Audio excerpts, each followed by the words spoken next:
तो चलिए रक्षा बजट की बात की जाए तो भारत का जो रक्षा बजट है उस पर 4600 करोड़ खर्च किया जाता है और चीन में 12,600 करोड़। सैनिकों की जो ताकत है वो भारत के पास है 13,25,000 सैनिक और चीन के पास है 22,85,000 सैनिक और अनुमानित जो रिजर्व सेना है वो है 1,55,000 भारत के पास और फाइटर एयरक्राफ्ट 1380 है भारत के पास और चीन के पास है 1669 और टैंक में भी चीन हमसे आगे है, चीन के पास है 2800 और 568 टैंक्स हमारे पास हैं। फाइटर हेलीकॉप्टर भारत के पास 20 हैं और सबमरीन की बात की जाए भारत के पास 15 और चीन के पास 60। आपको बता दें इन आंकड़ों का जो सोर्स है वो International Institute of Strategic Studies, जी हाँ, International Institute of Strategic Studies के हवाले से ये आंकड़े हमने आप तक पहुंचाए हैं। और मिसाइल की जो ताकत है, supersonic cruise missile BrahMos 1300 kilometre range वाली मिसाइल वॉरशिप और चीन के पास 75 वॉरशिप्स हैं जबकि हमारे पास 27 वॉरशिप्स हैं। तो ये जो कंपैरिजन, जो आंकलन इस वक्त हमने किया आंकड़ों के लिहाज से जो हमारे पास आए थे, उससे तो यही लगता है कि बेवजह चीन की ये घबराहट है क्योंकि कहीं ना कहीं स्ट्रैटेजिकली चीन हमसे मजबूत यहाँ पर ज़रूर है इन आंकड़ों के हिसाब से। लेकिन आप इस पर क्या कहेंगे सर? आपको, अचल जी, आपको क्या लगता है कि ये फिलहाल जो स्ट्रैटेजी की हम बात करते हैं चीन के लिए, कहीं ना कहीं पाकिस्तान पर ही हमारा फोकस रहा है और हमने चीन की गतिविधियों को नज़रअंदाज किया है, हम डिफेंसिव मोड में रहे हैं, क्या ये कहना सही होगा?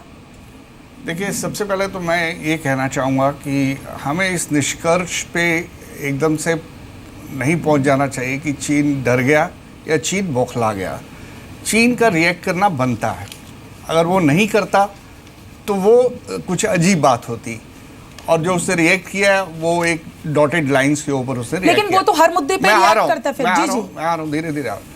अच्छा, अब जहाँ तक चीन को लेके जो पॉलिसी है, मुझे लगता है कि अब नई सरकार के आने के बाद उस पर काफ़ी एक क्वालिटेटिव बदलाव आया है। ये पॉलिसी एटलीस्ट 2 प्रॉन्च या 3 प्रॉन्च पॉलिसी रही है। इसमें इंगेजमेंट तो है ही है, उसके बाद इनकी पॉलिसी के हिसाब से जहाँ जहाँ पॉसिबल है हम चाइना से कोऑपरेट करते हैं जी। ये पॉलिसी ऑफ कोऑपरेशन है। जो नया एलिमेंट है वो है एलिमेंट ऑफ कन्फ्रंटेशन, जहाँ हमारे हितों को चाइना हिट करता हुआ दिखाई देता तो अब हम उसको कन्फ्रंट करने से पीछे नहीं हटते हैं। चाइना ने यूएन सिक्योरिटी काउंसिल में टांग अड़ाई एक आतंकवादी को आतंकवादी होने के लिए। चाइना जो है वो कॉरिडोर बना रहा है जी। चाइना साउथ चाइना सी पे हमें धीरे दबे शब्दों में वार्निंग देता है। तो ये जो अग्रेशन हम लाए हैं अपनी पॉलिसी में, एक नया एलिमेंट है और ये एक ओवरऑल पॉलिसी जो है, policy of appeasement, policy of engagement, policy of cooperation and policy of confrontation, a message for China कि भाई हम चुपचाप बैठ के तुम्हारी बात सुनने वाले नहीं हैं, हमारे पास दूसरी भी बहुत सारी ऑप्शंस हैं जी। तो ये इसको आप एक ओवरऑल कॉन्टेक्स्ट में देखिए। और आपने जैसा बताया, आप अगर स्टैटिस्टिक्स को देखते हैं तो हर लिहाज से हमसे आगे हैं। न्यूक्लियर में तीन गुना उनके पास न्यूक्लियर आर्सेनल है। फौजियों की संख्या ले लीजिए, टैंक्स ले लीजिए, मिसाइल्स ले लीजिए, तो मुझे लगता है सब में तो चीन आ गई है, सब आ गई है। और मुझे नहीं लगता कि चीन आज की तारीख में कोई ऐसा सिनेरियो देख रहा है जहां वो इस ताकत को इस्तेमाल करके भारत के खिलाफ अपनी सुपीरियरिटी को वो इस्टेब्लिश करेगा जी। हाँ, भारत बढ़ रहा है, भारत का इस रीजन में आगे बढ़ना चाइना के लिए जाहिर है कि इट्स नॉट वेरी कंफर्टेबल। एक पड़ोसी मुल्क होने के नाते चिंता की बात जरूर है। बीडी मिश्रा जी, क्या आपको लगता है कि हम जल्दबाजी कर रहे हैं कह के कि चीन घबरा गया? वाकई वो घबरा ही गया है? नहीं, मैं पहले तो ये जो कंपैरिजन वाली बात है जो आपने स्टैटिस्टिक्स दिए, और स्टैटिस्टिक्स में सही बात है कि चीन आगे है, लेकिन मैं आपको एक चीज़ और रिमाइंड कराना चाहता हूँ। यही चीन नॉर्थ वियतनाम पर अटैक किए था जी, और वियतनाम इंडिया से कई मायने में कमज़ोर देश है और इसी चीन को वियतनामीज़ ने ब्लडी नोज दिया था।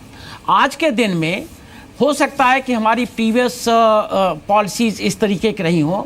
आज के दिन में जो हमारी सबसे बड़ी डिफ़िकल्टी है चीन के ख़िलाफ़, वो हमारा मोबिलाइजेशन का है, क्योंकि हमारे बॉर्डर तक जो हमारे मोबिलाइजेशन के लिए कम्युनिकेशन चाहिए और जो हमारे मोबिलाइजेशन के लिए ट्रैक सिस्टम चाहिए वो नहीं है। ये भी डेवलप हो रहा है। मैं कहना ये चाहता हूँ कि सही है, चीन के पास हमसे ज़्यादा मिसाइल्स हैं, हमसे ज़्यादा ट्रुप्स हैं, सब कुछ हैं, लेकिन चीन को ये समझना पड़ेगा कि हमारे डिटर्मिनेशन से हम उसको ब्लडी नोज देंगे। वो ये 1962 का उनका फ्री रन नहीं होगा। और दूसरी बात मैं ये भी कहना चाहता हूँ कि जो हमारी डिप्लॉयमेंट हो रही हैं, जब इनके जी जिनपिंग आए थे और जो इन्फिल्ट्रेशन हुआ था, पहली बार इंडिया ने एक ब्रिगेड मूव की थी जब जी जिनपिंग यहीं थे और गांधी जी के आश्रम में वहाँ ज़मीन पर मोदी जी के साथ बैठे थे, तब ये ब्रिगेड मोबिलाइज हुई थी। तो चीन अब इस बात को समझ रहा है कि इंडिया डिटरमिन्ड है और ये 1962 रिपीट नहीं होगा। जो भी है, इंडिया भी डेवलप कर रहा है, डिटरेंस इंडिया के पास है। और हमको ये नहीं समझ के बैठना है कि चाइना एक सुपर पावर है, ये हमारा लद्दाख, हमारा नॉर्थ ईस्ट, ये सब ओवररन कर देगा, ये चीन भूल जाए।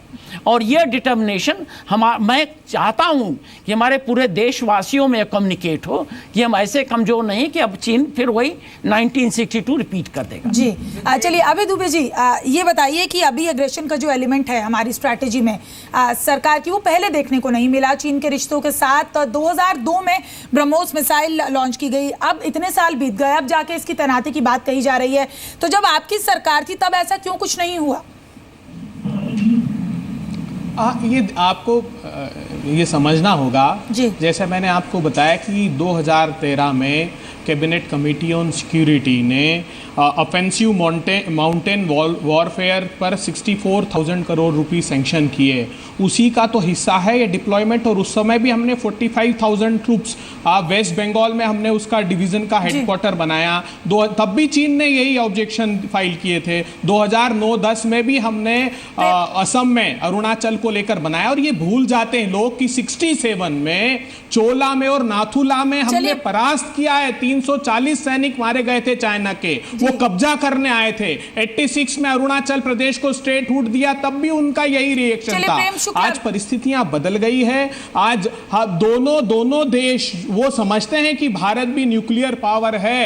ये सिर्फ उनके प्रेम शुक्ला जी इस पर क्या जवाब देंगे? बैलेंस की स्ट्रेटेजी है। देखिए, चीन के खिलाफ हमको निर्णायक सुरक्षा तंत्र खड़ा करना चाहिए, ये पॉलिसी में हमारा डिस्कशन था।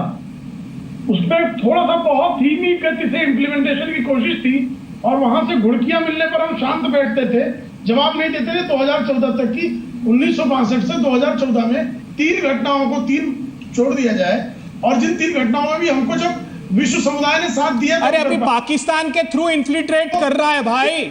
क्या पाकिस्तान कितने सीज फायर वायलेशन हुए हैं? क्या बात करते हैं आप? सिर्फ क्रिटिसिज्म पर जो सरकार हमारी थी वो आपकी है, ये राजनीतिक दलों में मत बांटिए। एक देश की मंशा रखिए, तभी हम दृढ़ता से अभी जी आपको वक्त दिया गया था बोलने का। आधार पर अभी जी आपके पास भी लौटेंगे, आपके व्यूज भी दोबारा जानेंगे, लेकिन अभी प्रेम जी क्या कहना चाहते हैं उनकी सुन लेते हैं।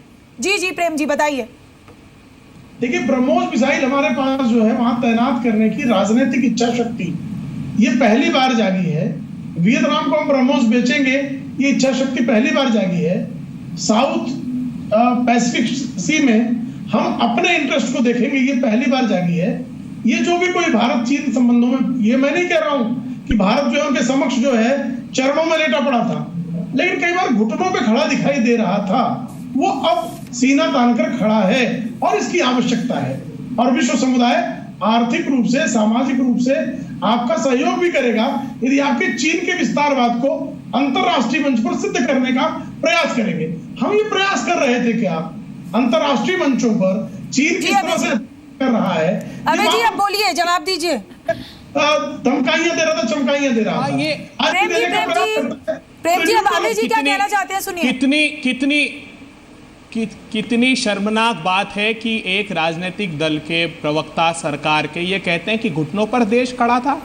अरे हम लोगों ने सीनों पर गोलियां खाकर अपने प्राणों की आहुति दी है। प्रेम शुक्ला जी, घुटनों पर खड़े रहने वाले राष्ट्र नहीं है, आज भी अपने प्राणों को आहूत करने के लिए तैयार हैं। आपके इतिहास को रेखांकित करूंगा मैं, आपके इतिहास को अगर बरतानिया हुकूमत से बताना प्रारंभ करूंगा तो आपके राजनीतिक दल की सच्चाई देश के सामने आ जाएगी। आप क्या बात करते हैं, बरतानिया हुकूमत के फरमाबरदार आज हमको राष्ट्र के प्रति सीख देते हैं। और कैसे कैनेडी को पत्र लिखा, बात है ये जो डिप्लॉयमेंट है, अब मैंने आपके बीच इंक्रोचमेंट नहीं किया। आपकी हरकतों पर देश अब जो है इसको प्रोटेक्ट करिए, अन्यथा देश के लोग सुन नहीं पाएंगे। प्रेम जी, आपकी बात भी सुनी जाएगी, आपने अपना जवाब दिया। रक्तिम करने की स्थिति में खड़ा है। आप इतने निराश, इतनी निराश के भाव में क्यों आ जाते हैं? प्रेम जी, अभी जी क्या कहना चाह रहे हैं, सुन लीजिए जी। अभी जी देखिए शिल्पा जी, ये समूचे विश्व में देखी जाती है डिबेट। ये समझना चाहिए भारतीय जनता पार्टी के हमारे प्रवक्ता को कि आज वो समय है जब हम सब लोग दृढ़ता से साथ खड़े रहें। मैं जानता हूं जब प्रतिकूल परिस्थितियां थी तब भारतीय जनता पार्टी ने खूब सरकार के खिलाफ अपने आवाज को उठाया था, मगर कांग्रेस पार्टी का कृतित्व ऐसा नहीं है। हम एक देश के रूप में देखिए यहाँ पर चाहते हैं। ये जो डिप्लॉयमेंट, प्रेम शुक्ला जी, ये जो डिप्लॉयमेंट है, ये 2013 का जो कैबिनेट कमेटी ऑफ सिक्योरिटी का डिसीजन था, उसी के आगे का को विस्तार दिया जा रहा है। पंडित नेहरू के रिश्तेदार को मैंने कहा कि उस समय 13 में 9-10 में भी हमने ये साहस दिखाया था कि अपना डिप्लॉयमेंट करें। और तब भी चाइना अपने स्टेटमेंट के आगे नहीं बढ़ पाया। स्ट्रेटेजिकली अभी करना ये चाहिए सरकार को कि कैसे जो हमारी बफरिंग स्टेट्स हैं, नेपाल है, भूटान है, स्ट्रेटेजिकली इनसे अच्छे रिलेशन करें, इंटरनेशनल अलायंस, ताकि चाइना पर दबाव पड़े, क्योंकि हमारे आपका कहना है कि सरकार जो पॉलिसी है इस वक्त सरकार की ब्रह्मोस मिसाइल को लेकर जो तैनाती का फैसला लिया है, वो आप पूरे तरीके से उसका समर्थन कर रहे हैं, लेकिन अभी जो बहस चल रही है, जिस तरीके से आप पॉइंट्स मुद्दे उठा रहे हैं, ऐसा देखकर तो नहीं लगता कि खुले दिल से आप समर्थन कर रहे हैं सरकार का इस मुद्दे पर? हम तो समर्थन, आप शिल्पा जी आप स्वयं देख लीजिए कि किस प्रकार हमारे प्रेम शुक्ला जी कैसे वक्तव्य दे रहे हैं ऐसी परिस्थिति में। एक राष्ट्र की तरह आज खड़े होना चाहिए। वो देश को कहते हैं कि घुटनों पर खड़ा था देश, कितनी शर्मनाक बात है ये। मैं अपेक्षा नहीं करता प्रेम शुक्ला जी जैसे विद्वान साथी से कि वो कुर्बानी हमें याद है। यहाँ पर कुर्बानी नहीं याद दिलाई जा रही, यहाँ पर कुर्बानी याद नहीं दिलाई जा रही प्रेम शुक्ला जी। हमने इस डिबेट का मकसद ये नहीं है, हमारा त्याग इस राष्ट्र के प्रति प्रतिबिंबित होता है। सीनों पर गोलियां खाई हैं हमने देश के लिए, तो वो देश के लिए किया, देश के लिए कुर्बानी दी है, और यही बताने की कोशिश कर रहे हैं इस डिबेट में हम कि अगर कोई भी पड़ोसी मुल्क हमारे देश पर हावी होगा तो उसका जवाब यानी कि टिट फॉर टैट की स्ट्रैटेजी से ही दिया जाएगा। आपका रुख करना चाहूंगी अचल जी, अभी जिस एग्रेशन के एलिमेंट के साथ हम अगर आगे बढ़ रहे हैं इन चाइना और भारत के रिश्तों के परिप्रेक्ष्य में बात की जाए, आपको लगता है यही एलिमेंट आगे भी रहना चाहिए?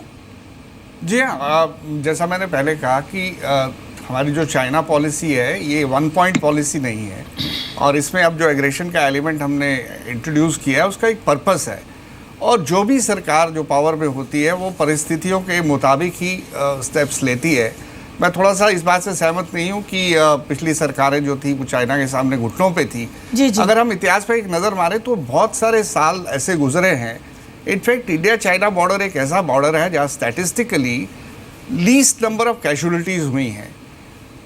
आप इस बात को नज़रअंदाज नहीं कर सकते हैं, यानी प्रोवोकेशंस दूसरे किस्म की रही हैं, जबकि सीजफायर वायलेशन और इंडिया पाकिस्तान बॉर्डर पे सैकड़ों हज़ारों लोग मरते रहे हैं।